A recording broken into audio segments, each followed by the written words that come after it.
এসএসসির রেজাল্ট প্রকাশ হয়েছে। এখন তোমরা কম বেশি অনেকেই বোর্ড চ্যালেঞ্জের আবেদন করছো। একটা প্রশ্ন মনে উকি দিচ্ছে যে ভাইয়া কিভাবে বোর্ড চ্যালেঞ্জের খাতা দেখা হবে? আমরা তো আবেদন করলাম বা করব, কিন্তু কিভাবে খাতা দেখা হবে? আমার নাম্বার বাড়বে কিনা? সঠিকটা তোমাদেরকে বলবো, কোনো মিথ্যা আশ্বাস দিয়ে লাভ নাই। তোমরা দেখছো, আমরা কিন্তু এর আগে ভিডিওতে প্রচুর বলেছি যে এবছর অনেক কড়াকড়ি হবে। আমাদের কি সে গালিগালাজ অনেকে করে গেছো? হ্যাঁ ভাইয়া, পরীক্ষা কিন্তু তেমন তো কোনো কড়াকড়ি দেখলাম না। রেজাল্টটা তো দেখতে পাইছো, আউটফিটটা তো বেরোইছে। এখন বোর্ড চ্যালেঞ্জ নিয়ে সঠিক তথ্যটা কি, কিভাবে খাতা দেখা হবে, অতিরঞ্জিত কোনো কিছু না বলি, যেটা সত্য যেটা সঠিক হবে সেটাই বলি। দেখো, প্রতি বছর বোর্ড চ্যালেঞ্জ করে 3 থেকে 4 লাখ শিক্ষার্থী। এই বছর সংখ্যাটা আবার বাড়বে, কারণ গত বছর ফেল করছে 4 লাখ, এই বছর ফেল করছে 6 লাখ। তার মধ্যে আবার অনেকে আবার গ্রেড মিস গেছে, 1-2 মার্কের জন্য A+ পাও না, তারাও তো অ্যাপ্লাই করবা। সেক্ষেত্রে প্রায় 6-7 লাখ শিক্ষার্থী চাইলে অ্যাপ্লাই করতে পারে। তার মধ্যে তোমরা মিনিমাম 5 লাখ শিক্ষার্থী অ্যাপ্লাই করবে।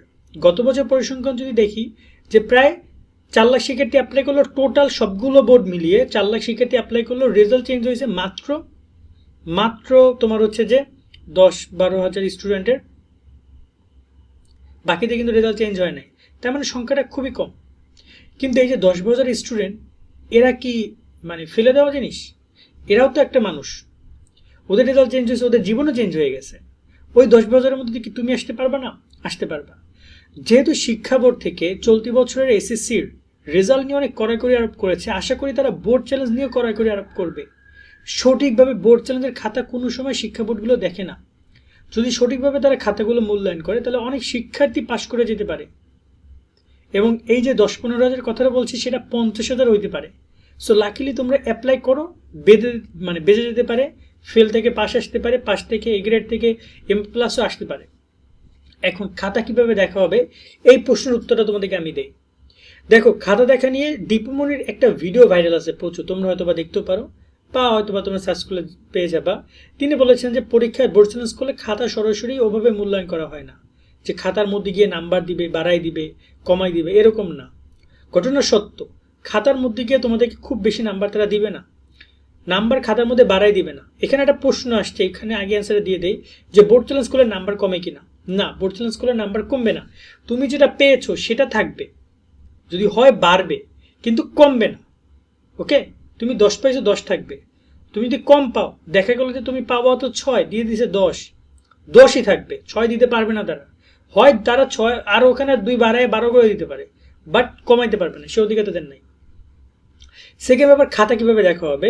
খাতার মধ্যে তারা যাবে, তোমার খাতা বের করবে, সব কিছু তারা করবে।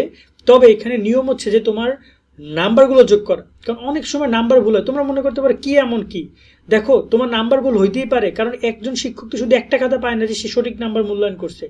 সে কিন্তু 300-400 খাতা পাইছে, সেখানে কিন্তু নাম্বার ভুল হইতেই পারে। অনেক সময় দেখা যায় পেজ মিসিং। কি মিসিং? পেজ মানে পেজে শিক্ষক নাম্বার দেয় না। সে প্রশ্ন তুমি লিখেছো, ক খ লিখেছো, কিন্তু শিক্ষক সেটা দেখে না, সে নাম্বার না দিয়ে চলে গেছে। এক্ষেত্রে তোমরা সেখানে নাম্বার পাবা, সেক্ষেত্রে তারা নাম্বারটা দিবে এবং তোমাদেরকে শিক্ষকদের মাধ্যমে সেই নাম্বারটা তারা মূল্যায়ন করে দিবে। এবং তোমাদের যদি যোগ বিয়োগটা তারা দেখে নিবে যে যোগে কোনো সমস্যা আছে কিনা, নাম্বারটা তুমি এখানে কম পাইছো কিনা। যদি অতিরিক্ত বেশি পাও, সেটা নাম্বার তারা যোগ করে তোমাকে নাম্বার বাড়ায় দিবে। এছাড়া অনেকেই ফেল করেছো, যার মধ্যে প্রায় 6 লাখ ফেল করেছো, অনেকে দেখবে যে তোমাদের ওএমআর সমস্যা আছে, রোল নম্বরে শেষ নম্বরে ভুল করছো, যেগুলো মেলে নাই, সেট কোডে ভুল করছো মেলে নাই, বিষয় কোডে ভুল করছো মেলে নাই, তারাও বোর্ড চ্যালেঞ্জ করবা। কারণ ওই বিষয়গুলো বোর্ড চ্যালেঞ্জে খুব খুঁটিয়ে খুঁটিয়ে দেখা হবে যে কী সমস্যা, কেন ফেল করছো। এটাই নিয়ম, যে তোমাদের এই বিষয়গুলো খুঁটে খুঁটে দেখা। কিন্তু শিক্ষা বোর্ডগুলো এগুলো দেখে না, তারা ওই চোখের সামনে যে কটা পড়ে সেগুলো চেঞ্জ করে চলে যায়। যদি আরও গুরুত্ব আকারে দেখে, তাহলে অনেক শিক্ষার্থীর রেজাল্ট চেঞ্জ হবে। এবং তোমাদের ভিতরে গিয়ে নাম্বার টিচার নিজে লিখে নাম্বার বাড়াই দিবে। তুমি পাইছো 80, 70 পাইছো বা 69 পাইছো, 1 নম্বর শিক্ষক নিজে লিখে বাড়াই দিবে। এরকমের যদি কোনো মাইন্ডসেট তোমার থাকে, তাহলে তুমি আগেই টাটা বাই বাই, তুমি চলে যাও ভাই, এরকম কোনো কিছু হবে না। তবে আমি পরামর্শ সবসময়ের জন্য দেই, তুমি বোর্ড চ্যালেঞ্জ করো, কারণ এটা বোর্ড চ্যালেঞ্জ মানে 150 টাকা। আরে ভাই, এখান থেকে এখানে যাওয়ার ভাড়া, পোলাপান যারা বিড়ি সিগারেট খাও, তোমাদের বেনসনের দাম, মেয়েরা যারা বার্গার খাও, ওটা বার্গারের দাম ভাই। বাট তুমি অ্যাপ্লাই করে কেন দেখবা তোমার সাবজেক্টে চেঞ্জ যদি হয়ে যায়, তো আলহামদুলিল্লাহ, ভালো হতে পারে। যে হবে এমন কোনো গ্যারান্টি নাই যে যারা পরে রেজাল্ট আবেদন করবে সবাই যে রেজাল্ট চেঞ্জ হবে, এটার কোনো সিওরিটি নাই। তবে প্রসেসটাই এভাবে তোমাদের বোর্ড চ্যালেঞ্জের খাতাগুলো মূল্যায়ন তারা করবে। আশা করি ক্লিয়ার হয়েছে। তোমার যদি আরও কোনো প্রশ্ন থেকে থাকে তোমরা আমাদের কমেন্টের মাধ্যমে জানার চেষ্টা করবো, আমরা সেই বিষয় নিয়ে তোমাদের সাথে আলোচনা করার, ডিসকাশন করার। সকল অনেক ভালো থাকবা। আল্লাহ হাফেজ।